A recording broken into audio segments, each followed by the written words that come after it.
അസ്സലാമു അലൈക്കും വറഹ്മത്തുള്ളാഹി വബറകാതുഹു. ഭാഗം 3.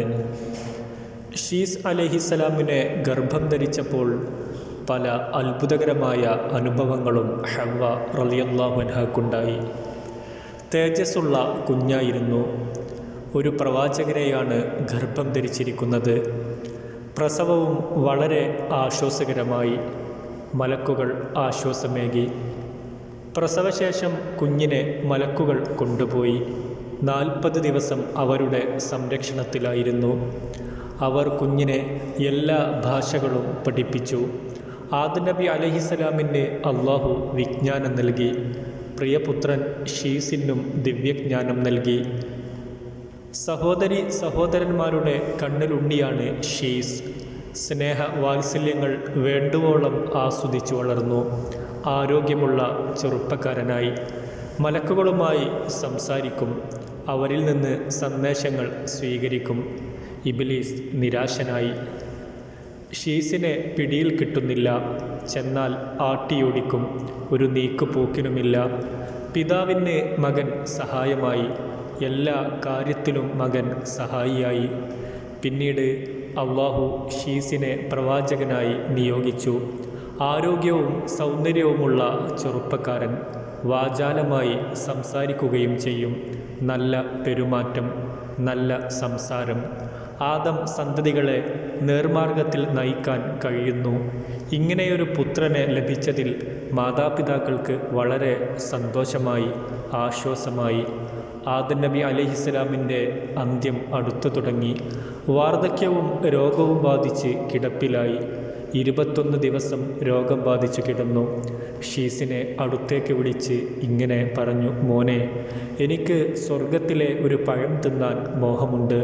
നിങ്ങൾ കഅബാലയത്തിൽ പോയി പ്രാർത്ഥിക്കണം. എൻ്റെ ആഗ്രഹം അള്ളാഹുവിനോട് പറയുക. ഷീസിൻ്റെ നേതൃത്വത്തിൽ ഏതാനും പുത്രന്മാർ മക്കയിലെത്തി. ദുആ നടത്തി. ജിബ്രീൽ അലൈഹിസ്സലാം ഏതാനും മലക്കുകളോടൊപ്പം അവിടെ സന്നിഹിതനായി. ഷീസ് നബി അലൈഹിസ്സലാമിനോട് ജിബ്രീൽ അലൈഹിസ്സലാം ചോദിച്ചു: എന്താണ് നിങ്ങളുടെ ആവശ്യം?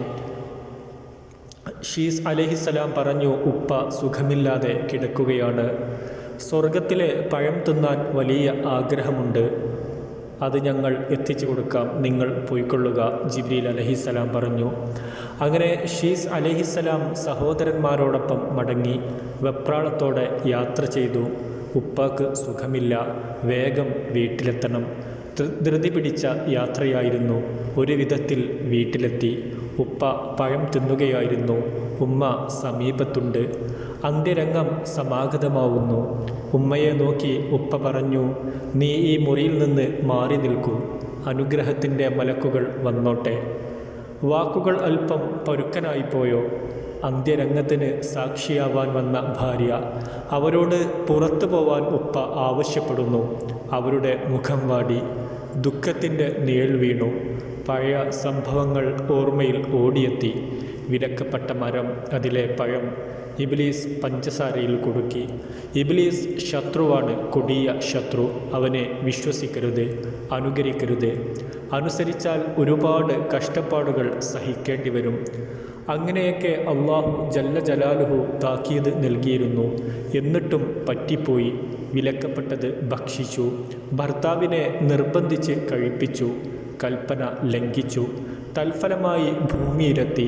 കഷ്ടപ്പാടുകളുടെ കാലവും തുടങ്ങി. എല്ലാത്തിനും കാരണക്കാരി ഞാൻ തന്നെ. എന്നെ കണ്ടാൽ ഭർത്താവ് അതെല്ലാം ഓർമ്മിക്കും.